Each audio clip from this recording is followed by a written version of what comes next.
দেশের যে রাজনীতি এটি কোন দিকে যাচ্ছে? রাজনীতি কি এখন বঙ্গভবন থেকে নিয়ন্ত্রিত হচ্ছে? নাকি প্রধান উপদেষ্টা রূপে যিনি আছেন ডক্টর মোহাম্মদ ইউনূস তার দপ্তর থেকে নিয়ন্ত্রিত হচ্ছে? এখন ক্ষমতার যে বলয়গুলো রয়েছে, একসময় মন্ত্রীপাড়া ছিল, রাজনীতির পাড়া ছিল, কূটনীতির পাড়া ছিল। ঠিক আগস্ট মাসের ৫ তারিখের পর সব এলোমেলো হয়ে গিয়েছে। আমরা জানতাম যে এই বাংলাদেশে একটা সময় মার্কিন যুক্তরাষ্ট্রের সীমাহীন প্রভাব ছিল। CIA, Pentagon, Pacific command, world bank, IMF, white house, এই নামগুলো শুনলে আমাদের হৃদয়ে কম্পন ধরত। বিশেষ করে পাকিস্তান জমানাতে, যখন পাকিস্তানের উপর মার্কিন যুক্তরাষ্ট্রের যে প্রভাব এটি একেবারে শতভাগ এটা নিশ্চিত হলো, এবং জুলফিকার আলী ভুট্টো থেকে শুরু করে হোসেন শহীদ সরওয়ার্দী কিংবা ইস্কান্দার মির্জা থেকে শুরু করে আইয়ুব খান, বলতে গেলে সবাই ছিলেন পাকিস্তানে আমেরিকান এজেন্ট। সেই কারণে আমাদের এই দেশে তৎকালীন পূর্ববঙ্গে যারা রাজনীতি করতেন তাদের একটা বিরাট অংশই ছিল তখন আমেরিকানপন্থী। রুশ বিপ্লবের পর অর্থাৎ ৫০-এর দশকে রাশিয়া বা সোভিয়েত ইউনিয়ন তৎকালীন, তারা নিজেরাই তখন এতটা বিপদগ্রস্ত ছিল অর্থনৈতিকভাবে, ফলে পুরো ৫০-এর দশক তারা আমেরিকার কন্টেম্পোরারি কোনো ক্ষমতা দেখাতে পারেনি। ৬০-এর দশকে এসে নিকিতা ক্রুশেভ যখন ক্ষমতায় এলেন, ঠিক সেই সময়টিতে বিশ্বের যে দাদাগিরি বা মোড়লপনাতে আমেরিকার সঙ্গে পাল্লা দিয়ে সোভিয়েত ইউনিয়নও সেখানে গুরুত্বপূর্ণ ভূমিকা পালন করতে থাকে, এবং সেই কারণে বাংলাদেশেও সোভিয়েতপন্থী একটা গ্রুপ এখানে শক্তিশালী হয়ে পড়ে।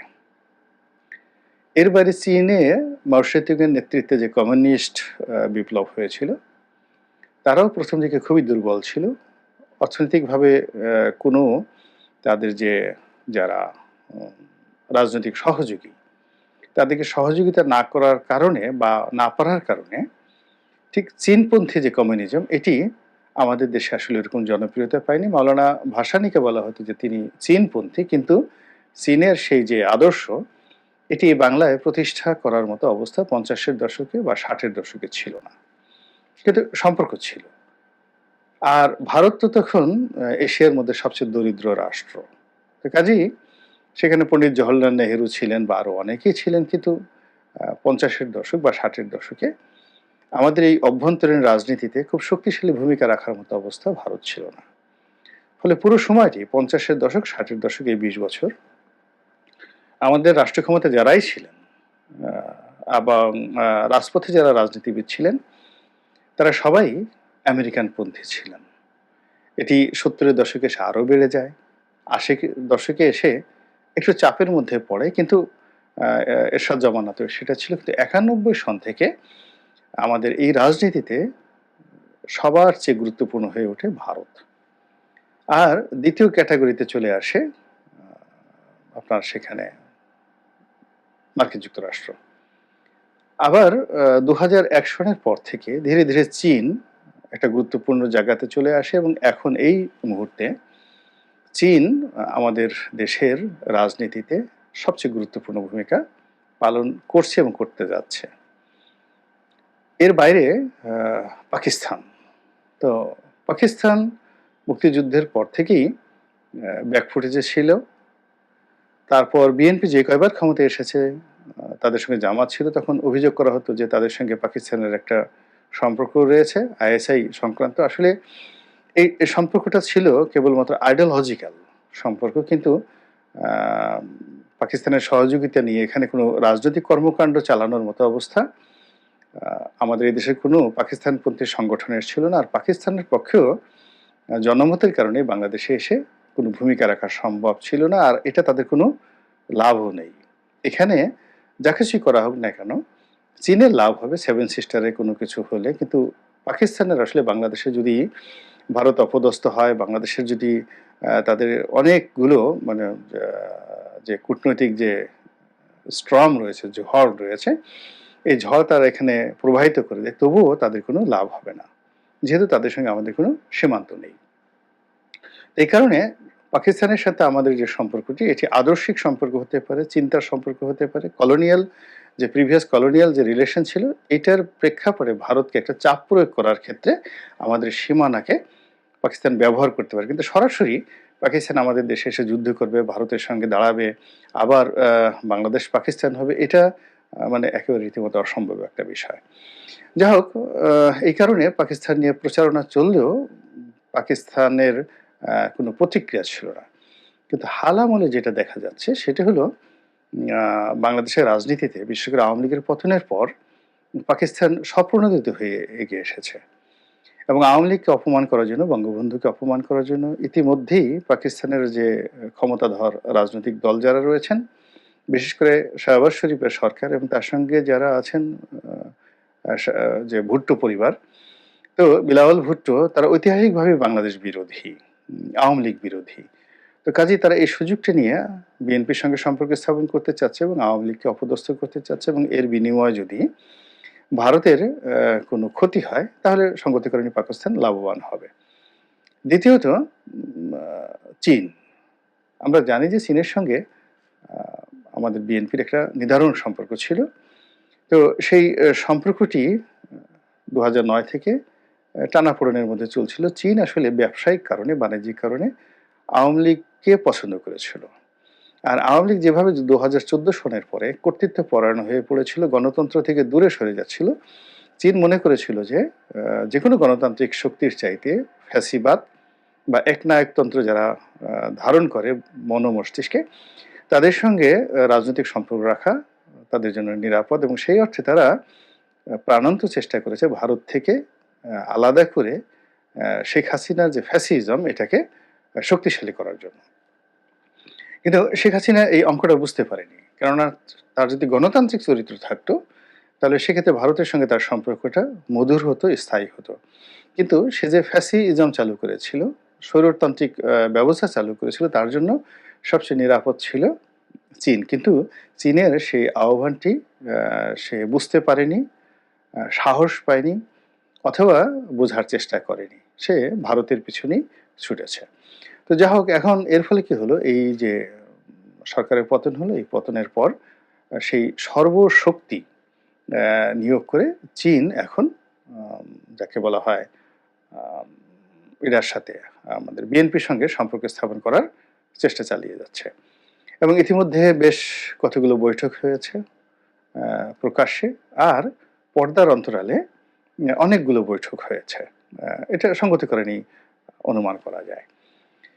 আর অন্যদিকে এখন যারা তত্ত্বাবধায়ক সরকার চালাচ্ছেন বা অন্তর্বর্তীকালীন সরকার চালাচ্ছেন, এদেরকে মার্কিন ব্যাকড বা ইউরোপিয়ান ব্যাকড গভর্নমেন্ট বলা হয়, যদিও তাদের ভিশন, মিশন, তাদের কার্যকাল কোনো কিছুই এখন নিশ্চিত নয়। কতদিন আছেন, কতদিন থাকবেন, কি করবেন, এই বিষয়গুলো তারাও জানে না, আমরাও জানি না। তো এরই মধ্যে যেটি হচ্ছে, রাজনৈতিক অবস্থা ক্রমশ জটিল হয়ে যাচ্ছে। আমরা কেউ বুঝতে পারছি না যে নির্বাচন কবে হবে। সরকার সংস্কারের কথা বলছে, কিন্তু এই সংস্কারের ব্যাপারে তাদের কোনো গ্রাউন্ড ওয়ার্ক রয়েছে কিনা? যদি গ্রাউন্ড ওয়ার্ক না থাকে, অভিজ্ঞতা না থাকে, তাহলে এই সংস্কার নিয়ে, যেকোনো বিষয়ের সংস্কার নিয়ে তারা যদি বেশি ঘাটাঘাটি করে, বেশি সময় ক্ষেপণ করে, তাহলে তাদের জন্য অশুভ পরিণতি ডেকে নিয়ে আসবে, এতে কোনো সন্দেহ নেই। তো যার জন্য এটি নিয়ে আমাদের যারা সাধারণ জনগণ, আমাদের আসলে অনেকেরই, বেশিরভাগ মানুষেরই চিন্তা যে ক্ষমতায় বিএনপি আসবে বা ক্ষমতায় আওয়ামী লীগ আসবে, এটা মুদ্রার এপিঠ এবং ওপিঠ কয়েকজনের জন্য। এবং ইতিমধ্যে গত ১৫ দিনে আপনারা অনেক কিছু দেখেছেন যে যেখানে বিএনপি ছিল সেখানে আওয়ামী লীগ এসে বসেছে, আবার আওয়ামী লীগ যেখান থেকে চলে গেছে সেখানে বিএনপির লোক বসার চেষ্টা করছে। আর এর মধ্যে থেকে জামাতের যারা লোকজন আছে তারাও তাদের কৌশলগত কারণে গুরুত্বপূর্ণ যে জায়গা, সেই জায়গাগুলোতে তারা তাদের প্রভাব বিস্তার করতে চাচ্ছে। তো সেক্ষেত্রে সাধারণ জনগণ তাদের লাভ কি হলো? কেউ বলছেন আমরা খুব নিঃশ্বাস নিচ্ছি। তারপর আমরা স্বাধীনভাবে কথা বলতে পারছি। কিন্তু এটা ১৫ দিন তো আসলে একটা সময় নয়। ৩ মাস যদি এভাবে চলতে থাকে তাহলে আমার কাছে মনে হচ্ছে যে বেশিরভাগ মানুষ এই অবস্থাতে আ স্বস্তি পাবে না। এর কারণ হলো যে যার মতো করে বিদ্রোহ করছে, বিপ্লব করছে, দাবি-দাওয়া পেশ করছে, সরকারকে দুর্বল মনে করে সরকারের উপর একের পর এক তারা যাকে বলা হয় দাবিনামার সেই শাহনামা, পারস্য যে সাহিত্য বিখ্যাত শাহনামা, সেই শাহনামার যে কাহিনীগুলো, সেই কাহিনীগুলো একটার পর একটা ঘটিয়ে যাচ্ছে। সরকার বিপদগ্রস্ত, বিপর্যস্ত। এর সঙ্গে ব্যবসা-বাণিজ্য সবকিছু এলোমেলো হয়ে যাচ্ছে। তো যার ফলে মানুষ ধৈর্য রাখতে পারছে না। সরকারের উপর ধৈর্য রাখতে পারছে না। আওয়ামী লীগের যে কুকর্ম সেগুলো ভুলতে পারছে না। আবার বিএনপির প্রতি যে খুব নির্ভর করবে এই ধরনের কোনো পরিবেশ বা পরিস্থিতিও তারা দেখতে পাচ্ছে না। কিন্তু এরই মধ্যে আ আন্তর্জাতিক অঙ্গনে আমরা দেখতে পাচ্ছি যে খুব দ্রুততার সাথে এই বিএনপির সঙ্গে পাকিস্তান এবং আ চীন যেভাবে সাড়া দিয়েছে এবং যেভাবে তারা বন্ধুত্বের বন্ধন দৃঢ় করছে, তা একদিকে ভারতকে খেপিয়ে তুলছে, অন্যদিকে বর্তমান সরকার যারা আছে মার্কিনপন্থী তাদেরকে সন্ত্রস্ত করে তুলছে এবং চীন যদি সত্যিকার অর্থে এখানে প্রভাব বিস্তার করতে পারে এবং চীনের মদতপুষ্ট কোনো সরকার যদি এখানে ক্ষমতায় আসতে পারে, সঙ্গত কারণেই ভারত বিপদে পড়বে। বহুমুখী বিপদে পড়বে। ভারতের যে 7 সিস্টার গুলো রয়েছে সেখানে অনাসৃষ্টি তৈরি হবে। তাদের মধ্যে স্বাধীনতার ভাব জাগ্রত হবে। দীর্ঘদিন ধরে চীন যেভাবে ভারতের বিভিন্ন বিচ্ছিন্নতাবাদী গ্রুপকে তারা মদত দিচ্ছে এবং ভারতের বিভিন্ন এলাকাগুলোতে বিশেষ করে সিকিমের উপর, তিব্বতের উপর তারা যে দাবিনামা পেশ করে আসছে, এই জিনিসগুলো যদি বাংলাদেশে চীনপন্থী কোনো সরকার প্রতিষ্ঠিত হয়, তাহলে বাংলাদেশকে একটা ট্রানজিট রুট হিসেবে ব্যবহার করে চীন এই কাজগুলো আরো সুচারুরূপে করতে পারবে। এবং সেক্ষেত্রে চীনের সঙ্গে যদি বিএনপির একটা বাইলেটারাল রিলেশন হয় এবং এটা এখন ডক্টর ইউনূসের সঙ্গে হতে পারে। মানে যেভাবেই হোক না কেন, চীনের সঙ্গে যদি আমরা আমাদের বন্ধুত্বের বন্ধনটা সুদৃঢ় করি, আমরা হয়তো ভারতীয় আগ্রাসন বন্ধ করতে পারবো, এতে কোনো সন্দেহ নেই।